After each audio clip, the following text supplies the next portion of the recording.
No, začal som nahrávať toto videjko. Dnes je dátum nejakého toho 24. novembra 2012. No, už som nahral jedno videjko predtým, ale mi bohužiaľ presiahol limit 15 minút, takže pre všetkých, ktorí sa si natáčajú nejaké tie videá, tak asi povedať, že nepresiahnete tých 15 príjmaných minút, lebo vám to potom ako jak mne vymažu a nie je možné si to ani stiahnuť nejakým spôsobom to video, keď si ho natočíte, takže to video je 17 minútové, ktoré som natočil predtým a bolo veľmi pekné, veľmi plodné a inteligentné, veľmi v piči je, takže uh, vadí mi, že to tak seká, neviem prečo. No. Aký som plešatý, aká som guľatá hlava. Teraz pamätám si na tú situáciu, keď som Matejovi Maďorovi povedal, že ahoj vajco, a oni ma o tom prezývali ma vajco, tak teraz je to vlastne jasné, že prečo ma nazývali vajco, len teraz som bradaté vajco. Nie som ani staré vajco, ani vajco, ale som bradaté vajco. Takže som tu vajco. A to, že sa mi nepáči na sebe v tom obraze, že dvíham písky na jednu stranu, túto časť tam takto. Jak Američania, vieš, keď hovoria, alebo keď vieš, ako Belousová, keď akože rozpráva, tak ona vždy tak na jednu stranu hádže a to je také nesympatické a ja to niekedy robím do piči. Akože vôbec to nie je v pohode, no ale čo už. A to sa mi strašne nepáči, že tak hlavu, jak v breakdance, jak v rape hýbem ňou, no nič, v pohode. Ďalej, takto dvíham jedno obočie, ale druhé neviem. Opačne to nedokážem. Počkaj, toto viem dvihnúť. A toto neviem dvihnúť. Neviem. Ďalej, čo by som vám povedal? Toto je izba, v ktorej som prežil strašne veľa svojho času letiac na Jupiter. A akože je to strašne v pohode izba, hoci tu už teraz nespávam, ale je to veľmi dobrá izba, ktorá zažila celé moje, akože, nedá sa povedať, že utrpenie, ale všetky moje cesty. A o to by som dal rozprávať dlhé príbehy, ale nebudeme mať dlho času na to, aby som to mohol vyrozprávať, takže budem rozprávať niečo treba, čo si dáme takú tému. Dáme si tému večná láska, čo by na to. V podstate, hej,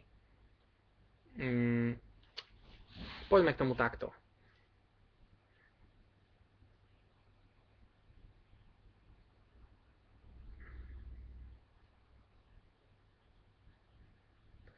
Prečo dávam pauzu práve keď natáčam video? Ale rozmýšľal som, či sa to dá akože pauznúť, pretože keď sa to nedá pauznúť, tak je to v piči. Takže radšej to nepauznúť a nerisknúť to, pretože potom by bolo 3 minúty tohto rozhovoru úplne v prdeli. Takže budem rozprávať o láske teraz. Čo mám povedať o láske? Mám také ambivalentné názory na lásku. V podstate, čo je vlastne láska, hej? Ako láska má základných niekoľko pocitov, z ktorých sa skladá. Je to pocit zamilovania, tak to je zamilovanie, hej? To je taký ten jemný pocitík. Ono sa začína väčšinou takým rozbuchaným srdcom, ale ja si skôr myslím, že láska sa môže začať dvoma spôsobmi a to je takým jemným pocitom, to je to zamilovanie, a potom sa môže vzniknúť takým rozbuchaným srdiečkom, akože proste to je taká tá vášeň. A ja si myslím, že osobne, že ľudia nazývajú pojem láska, hej, akože pri hovoríme všetci o láske, láska je pekná, láska je taká, láska je hentaká, ale v podstate vždycky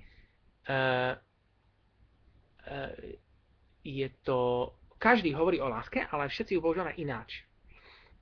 Všetci si za tým slovom predstavíme niečo iné. Akože nielen samotný človek má rôznych viac takých pocitov, ktoré používa a má, keď hovorí o láske, hej, máš vášnivý pocit, máš menej takú zaľúbenosť, potom také ešte nejaké také zvyšky z detstva, vieme sa tak zaľúbiť tak vlastne len tak do peknej tváričky a rôzne také feelingy vieme si vytvárať, priateľstvo, hej, súcit, nádej, viera, hej, všetko je tak ako má také rôzne farby majú tie pocity, ktoré máme, hej, čiže jeden človek má viac typov lásky, a láska má veľa podôb, ako sa spieva v jednej piesni. Ale na druhej strane, akože okrem toho, že láska má veľa podôb, tak aj samotný pocit zaľúbenia, napríklad každý používa ináč pojem láska pre ten pojem zaľúbenia. Je to niečo iné, je to iný feeling v tom človeku, keď povie zaľúbenie, alebo keď povie vášeň, alebo keď povie láska. Čiže ako sa môžeme ako ľudia rozumieť? Ako sa vôbec môžeme rozumieť, keď používame tie slova ináč? A proste je to strašná nepresnosť. Presnosť by bola, ak by sme si vymenali pocity, ale to bol obrovský chaos, lebo niektorí ľudia nepoznajú niektoré pocity, ktoré zase iní ľudia poznajú. Takže Nemohol by nastať taký chaos, čiže vymieňať si telepatický feelings, pocity by bolo strašne komplikované, tak už slova je to komplikované, tak čo by bolo komplikované, o čo by bolo komplikované, že keby sme si pocity alebo myšlienky priamo vymieniali. Proste by to bolo tak komplikované, že sme to nezvládli, takže v podstate už v tomto štádiu vývoja, v ktorom sme teraz, ktoré je veľmi primitívne, si nevieme rozumieť, čo potom neskôr, hej. Preto možno, že tá limitovaná inteligencia, ktorú teraz máme, je v podstate do istej miery aj výhodou. Aspoň si rozumieme viacej a nerozumieme viacej.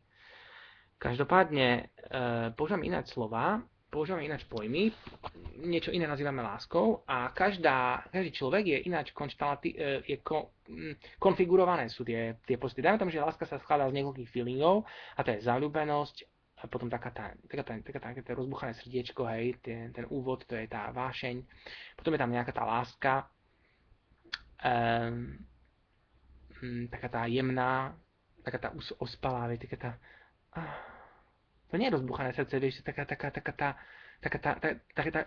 láska ako sen, tak sa, keď pustíš lyžičku do medu a ona tak padá pomaličky. To je jedna z foriem záľubenia, ktorá by sa dala prirovnať ku takej lyžičke v mede.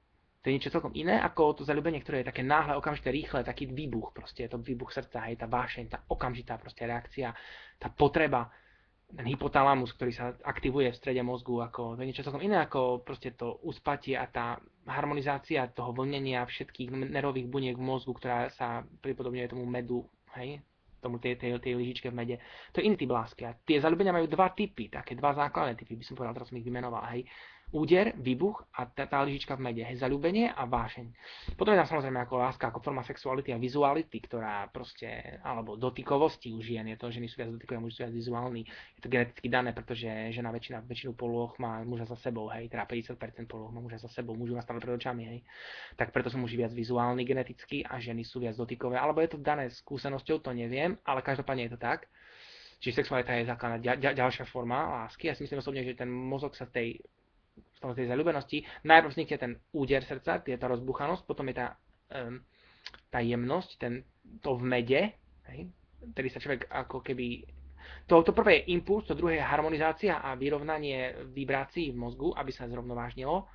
A to tretie je proste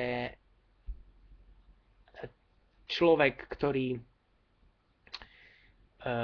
potom už pripravuje sa na to, aby sa inteligenčne spojili tí dvaja ľudia, vymeniajú si informácie, čiže nejaké priateľstvo vzniká medzi nimi, popri tej zamilovanosti, ale je to také ešte také clumsy, také nemotorné, hej, lebo sa ľudia snažia sa nejak dorozumieť, alebo nejak tie prvé momenty nedorozumenia vytvárajú strach a napätie, ktoré vlastne adrenalín ešte zvyšuje tú lásku, takže akože je to úplne ako zaujímavá chemická reakcia a je to proces chemických reakcií následovných jedna za druhou, ktoré idú v procese a potom sa pripravuje vlastne na súlož a finálnym procesom je orgazmus, v ktorom dosiahne sa naplnenie, a začína sa vlastne ten cyklus znova. Vlastne všetko je cyklické a láska je vlastne tiež cyklická. Vlastne a čím viac je ten bumerang naťahovaný, teda ten prak naťahovaný, v tom momente, keď človek zacíti ten med a tú energiu a tú rozbuchanosť, čím je toto silnejšie, tým je tá láska akože silnejšia, to neznamená, že bude trvácnejšia. Trvácnejšia bude vtedy, keď bude vyššia inteligencia toho spojenia. Čiže sa vytvára určité spojenie, ktoré vlastne sa vytvára inteligentne medzi dvoma ľuďmi, určité spojenia, určité... Človek je ako taká akože mozaika zložená z mikroelementov a na oboch stranách sú jeden človek má tie elementy v mozgu a druhý. Všetci sme jeden a ten istý, pretože všetci máme tú nejakú mozaiku, všetci máme rovnaké množstvo, teda nie že rovnaké, všetci máme určité množstvo určitých farieb tých štvorčekov, napríklad 30 červených, 20 zelených, niekto má 20 žltých, 30 červených, niekto má 30 modrých a 20 červených, hej, každý to má ináč a každý má ináč usporiadané a každý vytvára iný obrazec. No a vlastne každý má tú osobnosť inú a medzi týmito štvorčekmi, dvoma mozaikami, jedna mozaika, druhá mozaika, každá je iná, sa vytvárajú spojenia a čím sa tieto spojenia akože skvalitňujú, tým je tá láska akože kvalitnejšia proste.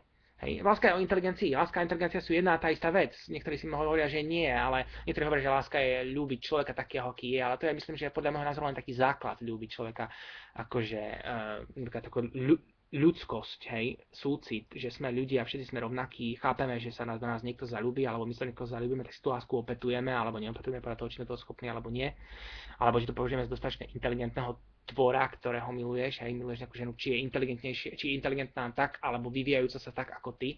Takže je to o tom, alebo blízko tebe, alebo nie že blízko tebe, ale dosť inteligentne na to, aby bola hodná spojenia a takisto, či je to schopné sa spojiť, lebo nie všetky dve inteligentné bytosti sa musia vedieť spojiť. Hej, takže to závisí aj od konkrétneho prípadu, že sa to dá alebo nedá spojiť, respektíve, či je to ťažší alebo ľahší proces spojenia tých dvoch entít, individualít, mozaik myslenia. Takže je to v podstate také otázne, čo sa dá, čo sa nedá, čo je nad rámec našich schopností a čo je napríklad ťažšie a ľahšie. Ale každopádne, ako láska nie je len tá láska ľudská. Láska ľudská je v podstate dosť taká, to je taká otázka, je ľudská láska. To je ten súcit, všetci sme ľudia, všetci máme tie isté chemické reakcie, približne sme ten obrázec, tá mozaika, hej, ako osobnosť a spájame sa. Ale milovať človeka len za to, že je človek, to je také krásne, ako je to milovať ľudstvo, hej, milovať všetkých. Ale to je len taký základ, ktorý sa majú ľudia na tejto zemi naučiť, proste, lebo ľudia toto nevedia.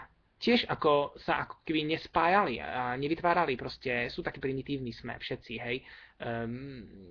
Staráme sa o svoje vlastné blaho a pohodu a druhých blaho a pohoda nás až tak nezaujíma, pretože to necítime v sami sebe.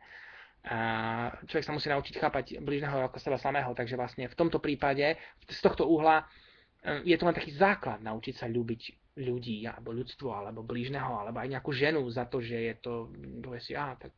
Lebo ľudia hovoria, že láska je dávať, ale čo dávať, hej? Tu ide o to, že nie dávame za to, že je to človek, ale za to, že je to spojenie bude inteligentnejšie. Niekto tvrdí, že treba sa naučiť ten základ najprv, dávať to ako človeku a potom vytvoriť vlastne spojenie, ktoré tam akože keď dávame človeku, teda žene, tak, alebo žena dáva mužovi a tak, lásku, tak to spojenie sa neustále zdokonaľuje a tam sa vlastne dokazuje tá inteligencia spojenia, hej? Ale to dávanie, tá otázka dávania tomu, že je to žena, ktorá miluje, že je to človek, hej, ako opetujte lásku, hovoril, opetujte lásku, ale to je len taký základ, to je niečo, čo sa človek môže, čo tu ľudia nevedia, ale predsa je to len taký základ, ktorý sa majú naučiť, ale čo ďalej, musíme ísť vyššie, to nie je len všeobecná láska, to je taká všeobecná láska, taká general love, taká bežná láska, človek človeku, muž žene, žena mužovi. To môžeme striedať, meniť, voľne si žiť, dávať vzájomne, ale to je také, a môžeme dávať niekomu, kto je teda akože sa obohatíme tým človekom, lebo on je iný obrazec, iná mozaika, iná osobnosť, hej. Ale to je všetko také akože dočasné. Keby sme boli budhovia a dokonalé bytosti, tak by sme nemuseli potrebovať vyhľadávať nové veci ako vonku, ale sami by sme sa dokázali meniť a vytvárať vzťah takým spôsobom, že my by sme sa menili, aj tá partnerka by sa nám menila, aj náš pohľad na tú partnerku by sa nám neustále menil a zároveň aj my by sme sa na seba vedeli ináč dívať, každý sám na seba a každý deň byť iný a byť iné vydanie seba samého. Takže vlastne to, čo je vo vnútri, by vlastne bolo pre nás dôležitejšie, než vyhľadávať nejaké nové spojenia vonku. A vyhľadali sme jedno spojenie, verné, dokonalé, ideálne, a najinteligentnejšie by sa stalo našim monogamným a maximálne inteligentným spôsobom spojenia medzi mužom a ženou. To mi ľudia niektorí vyčítajú, že si myslia, že som konzervatívny, keď hovorím o monogamii, ale ja si myslím, že dieťa, keď sa zamiluje, tak je veľmi konkrétne. Príde Janko z škôlky a povie, milujem Aničku. Hej, a je to konkrétne, je to singulárne, je to monogamné, je to verné, je to proste chce milovať. Proste a to isté, napríklad, keď sa zamilujeme a tie prvé dni sme také hovoríme, že ja s ňou budem do konca života a nikdy neodídem. A je to také akože, všimnite si, že v tej najvyššej láske je to strašne monogamné. Aj keď hovoríme o väčšnosti lásky, je to strašne monogamné. Proste, čiže človek prechádza nejakými štádiami tézou, antitézou, syntézou. Prvé štádium je téza, ktoré človek miluje konkrétne, potom prechádza, zisťuje a spoznáva viacej veci a potrebuje sám seba spoznať aj to, čo potrebuje, takže prechádza štádium voľnosti. Ale tretie štádium, keď už zisťuje, že môže sa modifikovať sám, aj pohľad na svoju partnerku môže modifikovať sám v sebe, aj tá partnerka sa môže modifikovať sama, takže vlastne to spojenie sa neustále zdokonaľuje tým, že sa tí dvaja ľudia vnútorne sami, každý sám seba mení, inovujú vzťah vlastne svojimi vlastnými zmenami v sebe samých a tým pádom vlastne dochádza k tomu, že zase sa vracajú tak, ako začínali v tej monogamii, tak aj končiť budú v monogamii a v tej vernosti. A to je tá najvyššia láska, to je tá dokonalosť. To nie je konzervatívny názor, to je maximálne liberálny názor, ktorý hovorí o maximálnej vývojovej úrovni geniality lásky. Proste to je genialita lásky. Ja si myslím osobne, že láska je v najnižšej forme konkrétna, ale aj v tej najvyššej forme konkrétna. Hoci v tej najvyššej forme má možnosť vybrať si byť všeobecnou, voľnou, ale zároveň väčšina týchto osvietených bytostí si vyberie vernosť a dokonalosť spojenia medzi dvoma ľuďmi. A keď sa 2 a 17-roční ľudia nájdú a žijú spolu celý život, tak môžu žiť spolu aj miliardy rokov. Bohužiaľ, toto YouTube mi umožňuje len 15-minútové videá, takže sa lúčim a s Bohom.